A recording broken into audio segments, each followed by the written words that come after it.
Kita akan memperkenalkan pengenalan kami. Selepas arus pasca pemodenan, era globalisasi dunia membawa banyak perubahan dalam cara orang hidup. Nilai budaya, pemikiran dan cara hidup yang bersendikan adat, tata susila ketimuran dan penghayatan agama dipengaruhi oleh perubahan gaya hidup yang berpusat pada teknologi yang kemajuan maklumat. Hasil daripada ledakan teknologi maklumat, dunia hari ini mengalami perubahan yang sangat pantas. Sebagai hasil daripada kemajuan dalam teknologi, berbagai produk baru dicipta setiap hari. Dengan bantuan teknologi maklumat, sempadan antarabangsa telah hilang. Walau bagaimanapun, ia berjaya mengubah ideologi, budaya, pemikiran dan aspek lain yang datang dari negara lain tanpa had dan kawalan.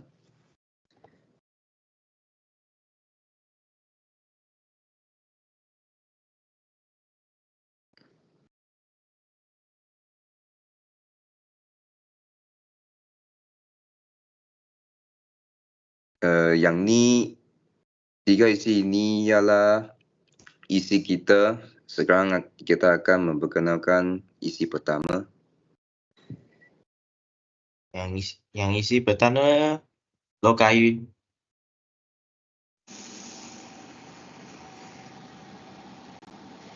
Terutamanya contoh isu dunia digital yang boleh memberi ancaman kepada kesepaduan sosial ialah dunia digital kini digunakan untuk menyebabkan fitnah terhadap individu, organisasi atau kaum tertentu.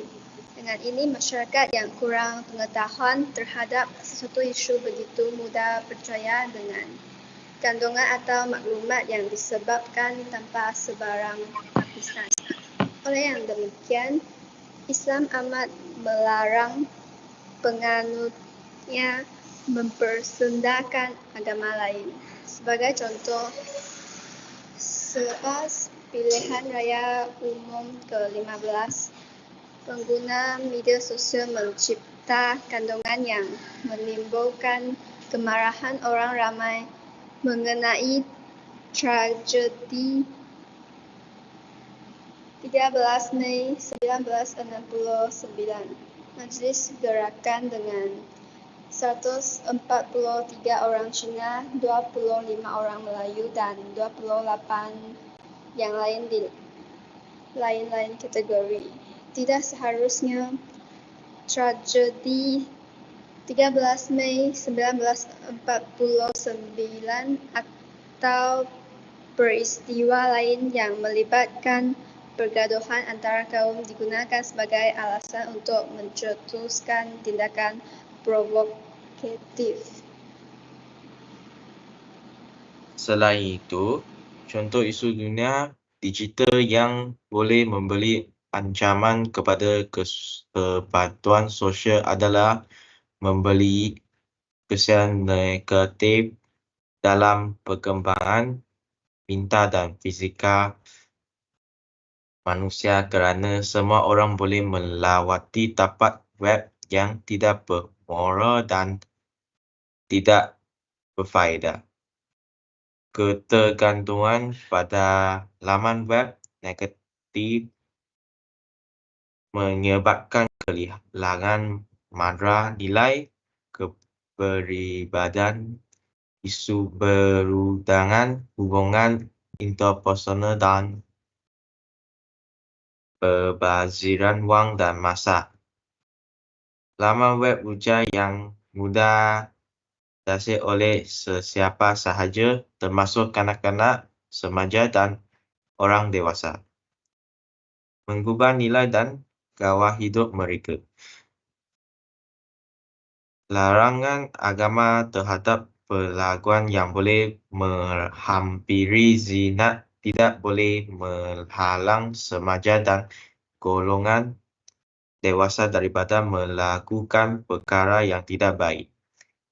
Laporan khabar dan kajian yang dijalankan oleh penyelidik Universiti Malaya pada tahun 2005 menunjukkan bahawa ramai remaja sudah melakukan hubungan seks sebelum mereka berkahwin. Malahan ada yang melakukan untuk simpanan peribadi dan kemudian menyebarkannya kepada orang lain melalui internet dan telefon peribadi menggunakan teknologi 3G. Bagi isi ketiga, penipuan investasi, identitas dan cinta juga salah satu contoh isu dunia digital yang boleh memberi ancaman kepada kesempatan sosial. Penipuan investasi biasanya menjanjikan pengembalian investasi yang tinggi dalam jangka masa yang singkat. Penipu menggunakan platform internet untuk menipu orang ramai dengan janji keuntungan besar.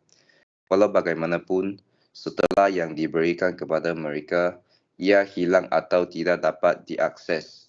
Ini bukan sahaja boleh menyebabkan kerugian wang, tetapi ia juga boleh menjejaskan kesempatan masyarakat kerana ia mengganggu kepercayaan orang ramai terhadap investasi dan bisnes online. Malah, penjahat internet boleh menggunakan kaedah phishing atau hacking untuk mencuri maklumat peribadi seperti password, nombor kartu kredit dan data identiti lain.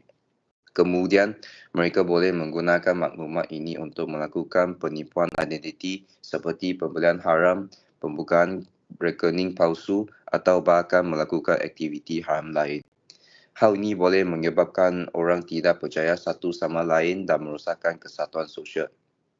Seterusnya, penipuan cinta juga ialah jenis penipuan di mana penipu berpura-pura menjadi pasangan dalam talian untuk menarik perhatian korban dan kemudian menggunakan pelbagai alasan yang tidak munasabah untuk meminta wang atau maklumat peribadi. Ketika korban mengetahui bahawa mereka telah ditipu, ini boleh merosakkan kepercayaan mereka pada hubungan online dan menjejaskan kesejahteraan emosional dan percaya diri mereka.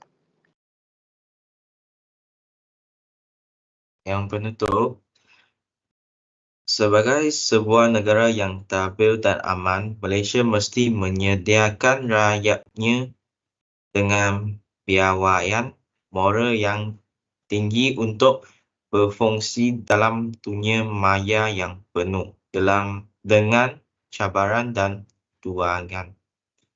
Sebagai agama yang membawa rahmat, Islam harus digunakan sebagai rujukan utama untuk menyetapkan piawaian etika untuk pengguna internet.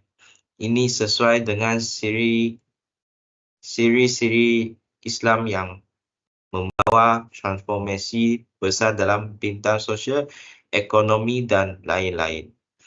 Menurut Islam, semua ahli kaum muslimin mesti menghormati antara satu sama lain.